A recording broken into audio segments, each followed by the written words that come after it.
Então, no momento em que esse pessoal usa esse tipo de coisa, não, você está falando em nome da sua fé religiosa, você está fora da discussão, você tem que dizer, prove isso. Prove que o que eu estou dizendo é um elemento de fé. E o que você quer dizer com fé? Então, você não tem a menor ideia. Se ele próprio define fé como crença cega, você tem que dizer, olha, isso não é uma definição, isso é apenas um insulto. Porque isso não corresponde ao exercício efetivo da fé que a gente vê nas religiões.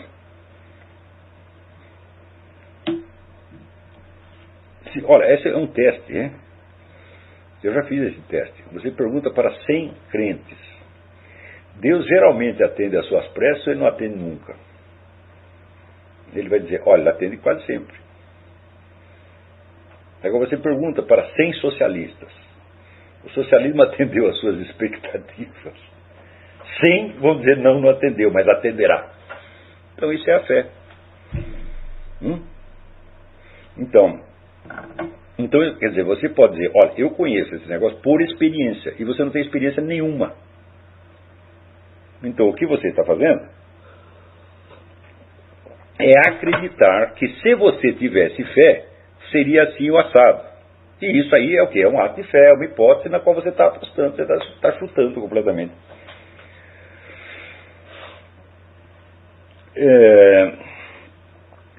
Na aula passada, José Márcio, você sugeriu uma sequência para a leitura dos livros de Aristóteles. Eu gostaria de saber se é possível fazer o mesmo com os livros de Platão.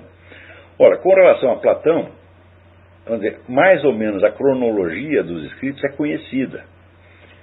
E há uma certa vantagem em seguir essa cronologia. No caso de Aristóteles, a cronologia é bem mais duvidosa. Mas no caso de Platão, eu acho que as conclusões gerais seguidas em quase todas as edições de Platão são perfeitamente válidas, né? Mesmo porque, vamos dizer, alguns diálogos, eles supõem, de certo modo, a leitura dos anteriores. É fácil você ver que você não vai poder entender direito a República se você não leu outros livros antes, principalmente as leis, que é o mais difícil e a culminação da obra de Platão. Então, você procura em qualquer edição boa de Platão, você tem a edição da Pleiade, agora saiu uma edição americana com um volume único, né? Eles seguem mais ou menos essa ordem cronológica e eu recomendo que você siga. Então, principalmente no caso de Platão. No caso de Aristóteles, toda tentativa de você rastrear a biografia intelectual de Aristóteles tem falhado, né?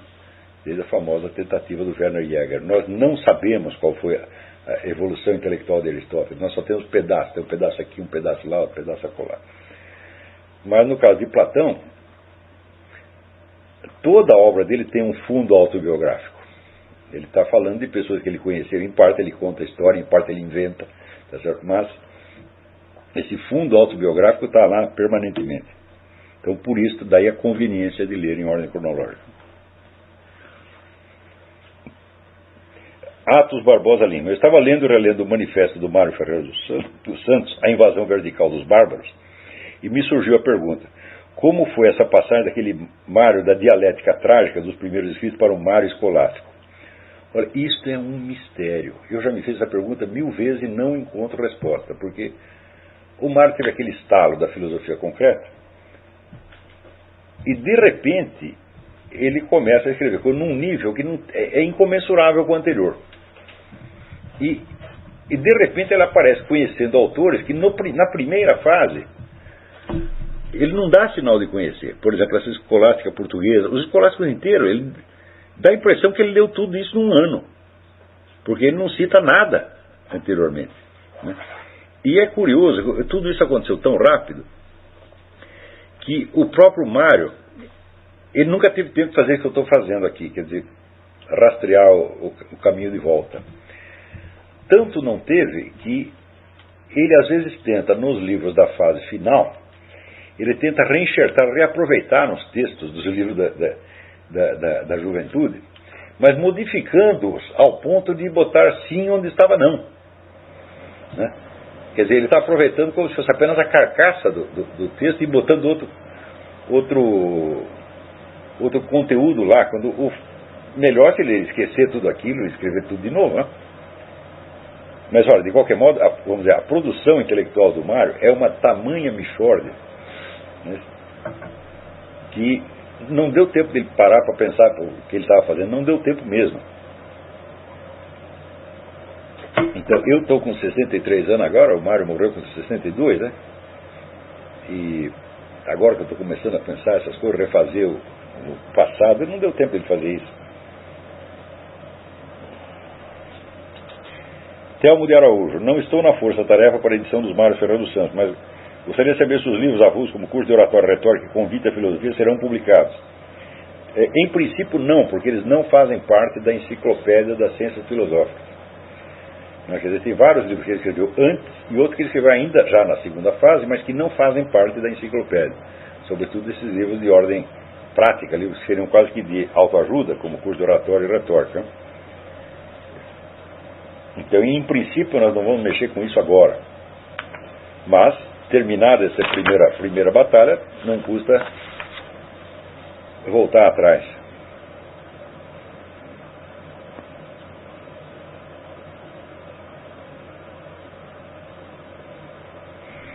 Alexandre Ribeiro, tem aqui uma introdução, vou pular.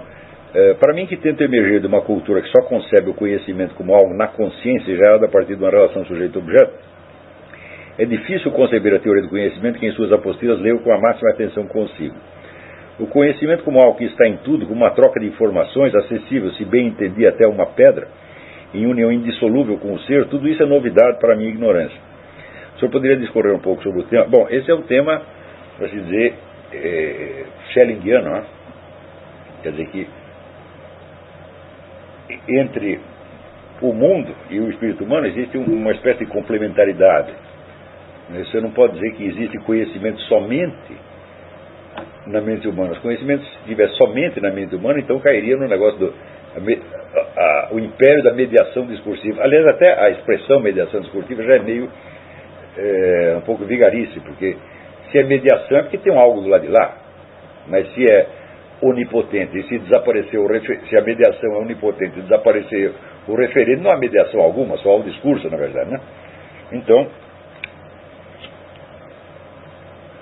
qual é efetivamente a relação que existe com o objeto? Bom, a relação é a seguinte, é que cada objeto que existe, ele contém conhecimento em si mesmo.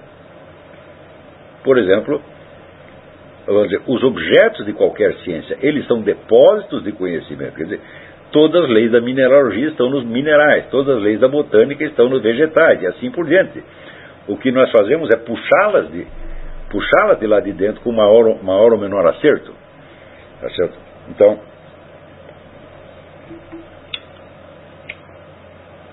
notem que quando as próprias ciências da natureza caíram nesse negócio dessa nova epistemologia do Thomas Kuhn, Paul Feyerabend, etc., Popper, acabou a noção de ciência. Tá certo? O que há apenas, vamos dizer, um consenso acadêmico. Então, hoje nós concordamos em pensar assim. Amanhã podemos pensar outra coisa completamente diferente. Tá certo? Então, isso quer dizer que você não pode mais falar sequer de progresso, porque a qualquer momento tudo pode ser derrubado de novo. Tá certo? Então não há mais diferença entre as ciências e qualquer outra discussão. Mas ao mesmo tempo que eles mesmo reconhecem isso, ao mesmo tempo eles se arrogam a autoridade de ser quem tem a capacidade de nos dizer o que a realidade é ou não é. Tá certo? Então, é como se dissesse, leis científicas não existem, tá certo? Mas tal e tal coisa vale porque é uma lei científica. É isso que estão fazendo agora, quer dizer, tudo isso virou uma palhaçada.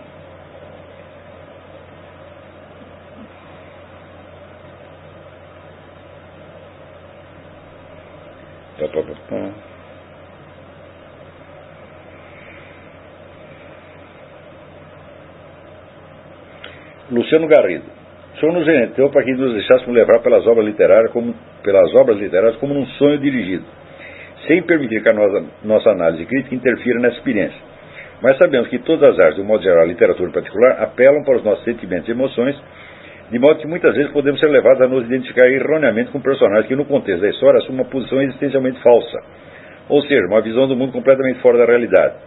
Essa sedução sentimental, digamos assim, não seria justamente o elemento que nos faz cautelosos dentro da experiência literária, despertando nossas defesas críticas? Assim, não seria necessária também uma espécie de educação sentimental, a maneira de Flaubert, que nos deixe imunes aos apelos emocionais dos nossos instintos mais baixos? Falo, não, porque, quer dizer, tanto os personagens quanto as obras em si, como eu disse, elas se desenvolvem como aspectos da sua personalidade, mas não são os únicos aspectos. Você vai combater um com o outro. Está entendendo? Quer dizer, eles de certo modo se neutralizam uns aos outros, se neutralizam e se equilibram. Então a gente não precisa, vamos dizer, uma defesa crítica aí realmente não seria conveniente e nem necessária, a não ser que você, vamos dizer, se deixe hipnotizar pelo personagem a ponto de se transformar nele. Mas não precisa ler nenhuma obra com tal profundidade, com tal devoção assim, né? Leia exatamente como o ator que vai representar aqueles papéis. Terminado o espetáculo, você volta a ser você mesmo. Não tem nenhum perigo. O perigo é o seguinte, é quando as pessoas leem pouco, então cria verdadeiras obsessões. Você vê que para eu me dedicar, você vai ver aqui na minha lista, para eu me dedicar profundamente a algum autor em particular, eu só fui fazer isso com 30 e tantos anos. Quer dizer, que foi, para dizer aqui, 1 ano de Kant. Quer dizer, fiquei 1 ano lá girando em torno do Kant. Tá certo? Mas eu já tinha muita, como é que diz? Muita bagagem anterior. Tá certo? Então, por mais difícil que fosse eu me livrar do Kant, né, eu não tinha que ter medo de me identificar com ele, pensar como ele. Porque eu sabia que eu pensar como ele em certas horas, depois voltava ao normal,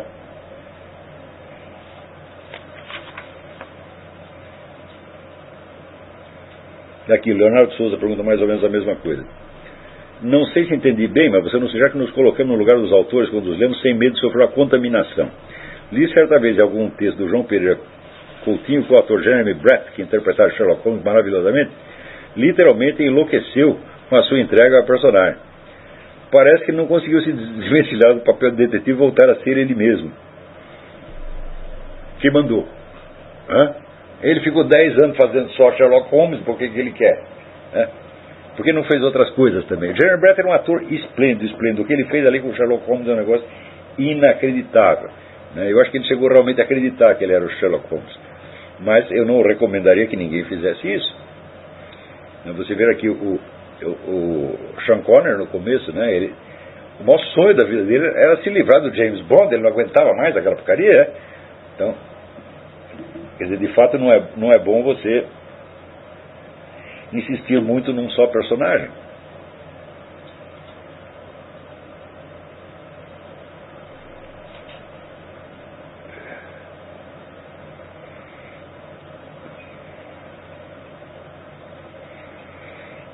Marra Signorelli, como faz os filósofos inteligentes, mas mal intencionados, para não cair no seu próprio veneno? Eles caem, eles acreditam em tudo. Exatamente como é o caso do Jeremy Brett, o cara se identificou com o personagem. Quer dizer, quando você vê a história de camaradas como Wittgenstein, Lacan, Michel Foucault, você vê que são todos um pouco loucos. Às vezes muito loucos. São pessoas anormais, ruins, más, perversas, entendeu? Precisamente por causa disso, quer dizer, eles entraram realmente naquele universo e se desconectaram do fundo indizível. Por quê? Porque dentro daquele universo linguístico deles eles têm mais segurança. Uma vez eu estava discutindo com um desses pós-estruturalistas e apelei para ele, dizendo, mas você sabe certas coisas, porque você viveu isso, você viveu aquilo, papai. Ele respondeu, eu não desço do meu universo linguístico. Falei, eu aqui não vou subir aí, eu não sou idiota, então fica aí, Mas fica pairando, num negócio, vamos dizer, num mundo sem pé, tá certo? Então, o que você está falando não tem realmente nada a ver com aquilo que você é, com o que você sabe. Então, ou nós entramos no seu universo linguístico, ou nós ficamos fora. Eu recomendo que todo mundo fique fora. Ou então, entre e saia. Você pode entrar. Agora, O problema com esses camaradas aqui, não dá para refazer a experiência interior deles. Vamos dizer, às vezes você chega na impossibilidade absoluta. Você diz, isto que ele está falando dá para pensar, mas não dá para você ver, para você sentir, não dá para você acreditar. E ele também não acredita. Ou pelo menos, ele só acredita no momento que ele está falando. Quer dizer, não é sério, ele não está assumindo responsabilidade pelo que está dizendo. Então, aí se torna como se fosse, vamos dizer, uma brincadeira. Se torna realmente como se fosse um conto, uma história que ele escreveu. Ele acredita enquanto está escrevendo, enquanto está envolvido naquilo. Terminou, pôs o ponto final, ele volta a ser ele mesmo. Mas para um filósofo não é assim. O filósofo tem que falar com toda a seriedade. O filósofo tem que ser o personagem da sua própria história. Olha. Senão não haveria diferença entre filosofia e ficção. Esses camaradas são todos ficcionistas. Eles.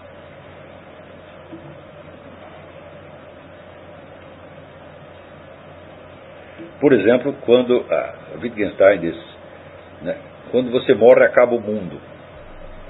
Eu digo, vivencie isso se você puder.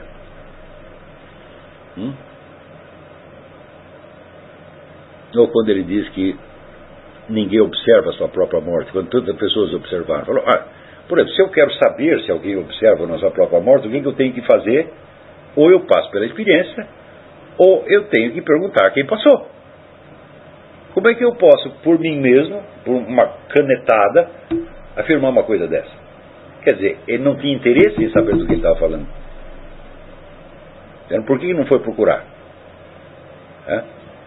Será que ele não sabe que existem milhares de relatos de ressurreições, etc, etc? Será que ele não ouviu a história de Lázaro, pelo menos na Bíblia tem que ter a referência?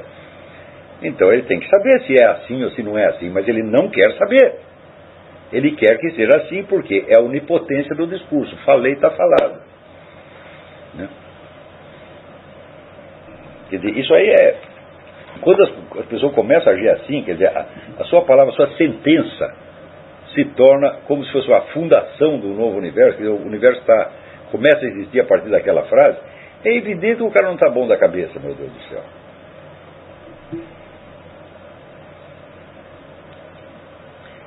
Gracinha pergunta, aquela frase a respeito da hegemonia me parece duas coisas a partir do que vejo acontecendo nos dias atuais. O tal grupo hegemônico que diz representar a vontade popular ou de uma determinada categoria não seria uma representação explícita da mentalidade revolucionária que se acha proprietário da verdade? Não, a categoria da verdade não existe. Só existe o discurso. Eles não se acham proprietários da verdade. A verdade não interessa para eles. É um jogo entre diferentes discursos. Um discurso se torna hegemônico.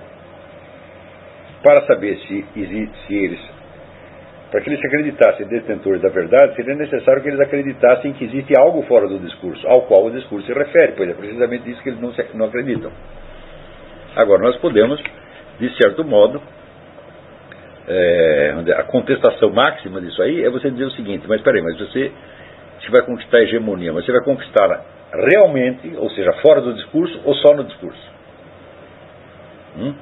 Diz, não, eu quero alcançar isso no plano do discurso, mas não do meu discurso, e sim no discurso da sociedade. Então há uma relação entre o seu discurso e algo que não é ele, que é o discurso dos outros. Então você quer que o discurso dos outros se torne realmente submetido ao seu, ou quer apenas proclamar no seu próprio discurso que você domina o dos outros? Você quer dominar realmente ou só no seu próprio discurso? Então, veja, o referente é inevitável, não tem como você escapar dele. Você abolir o referente, é da boca para fora. Não é uma experiência interior que você possa fazer. Então, você tente fazer um discurso sem referente algum. Digo, não é possível. Eu já tentei, não dá para fazer.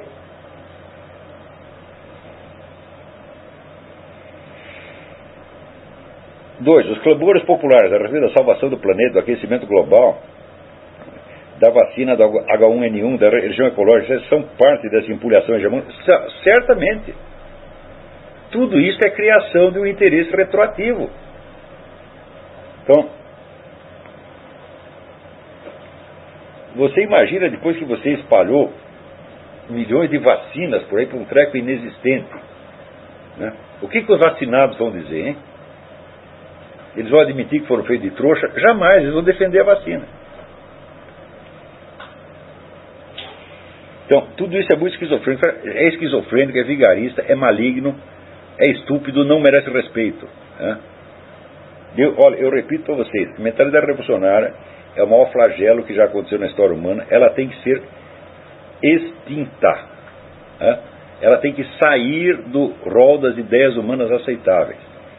Quer dizer, enquanto não fizer isso, não tem jeito, porque você veja, se o cara pode partir da afirmação, uma corrente política pode partir da afirmação de que ela detém o conhecimento certo e científico da realidade social objetiva, e dali a poucos anos ela mesma está dizendo que não existe realidade social objetiva nenhuma, que é apenas discurso, e que nós vamos criar os interesses que vão nos justificar, e a corrente continua sendo a mesma, tem unidade, tem senso de solidariedade uns com os outros. Então é claro que isso é um bando de vigarista. Eles podem dizer qualquer coisa, só tem um ponto que eles não dizem: quem tem que estar na hegemonia é eles. Você pode me perguntar, por que você tem que ser hegemônico e não eu? Quer dizer, o pressuposto é sempre esse: o hegemônico sou eu. Então, é um negócio feito em benefício próprio, em malefício de tudo mais.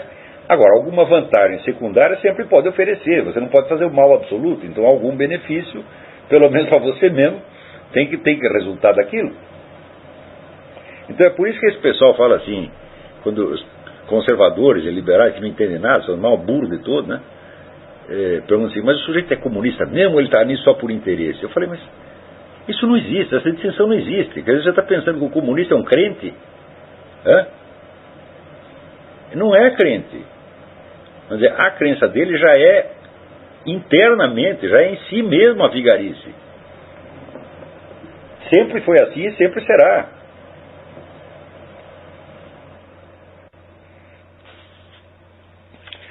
Aqui, Leandro Diniz, qual a relação entre a perda do lastro experiencial e a perda da capacidade de reexperienciar a catarse de Aristóteles? Isso é fundamental. Pois é, vamos dizer, a catarse é uma experiência interior curativa, uma experiência que demole as suas defesas, né? E que mostra o seu erro, o seu pecado, não é isso?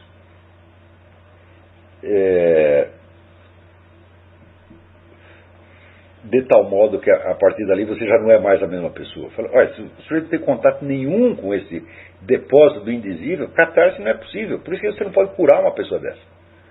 Só tem uma coisa que cura esses fulanos: a total humilhação. Eu estudei isso quando às vezes eu humilho umas pessoas em público, entendeu? E a pessoa pensa que eu estou fazendo isso de maldade. Não é, isso é terapêutico. Eu faço isso por terapia, porque a única cura da mentalidade revolucionária é a humilhação. Repetida, fazer uma vez só não adianta. Que Deus dia me contaram que o sujeito bateu no Requião, né? Eu digo, o único problema é que fazem isso uma vez por ano. Se fizer todo dia, ele curaria. Agora, uma vez por ano, ele esquece, ele inventa uma historinha, até já saiu dizendo que ali, não, o que importa é a força moral. Então, ele refaz a fantasia. Agora, se você humilhar repetidamente, o sujeito cai. Entendeu? Você vê que o Fidel Castro, agora ele fica às portas da morte, né? Pela primeira vez ele encontrou alguma coisa que era mais forte do que ele viu a luz, descobriu que o socialismo não funciona, ele descobriu que não é para sair por aí matando homossexuais, e descobriu que a Ahmadinejad não é uma besta quadrada. Eu digo, olha, 3 verdades assim em poucas semanas, é um negócio fantástico, né? Foi porque o sujeito caiu, né? Então, quando cai do pedestal, você descobre muita coisa, mas às vezes você tem que ser forçado a isso. Quer dizer, normalmente, essa experiência catártica, né, um cristão procura isso o tempo todo, né? Ele está se enganando, está envolto no seu pecado, na sua vaidade, de repente ele percebe toda aquela coisa e ele cai. Fala, pô, mas eu sou um palhaço, essa besta quadrada, eu fiz tudo de novo. É isso. A gente tem essa experiência várias vezes, né? Agora, esses camaradas, eles como é que dizer, cristalizaram. Então, o que você tem? Você tem que quebrar a casca. Então não adianta discutir política com o cara, não se trata de política. Tem que chegar para você e falar, eu não sou contra a sua política, eu sou contra você. Ah, mas o socialismo não interessa o socialismo. O socialismo pode ser até uma beleza, você é que não presta. Né? E vai um por um. Tem que pegar um por um.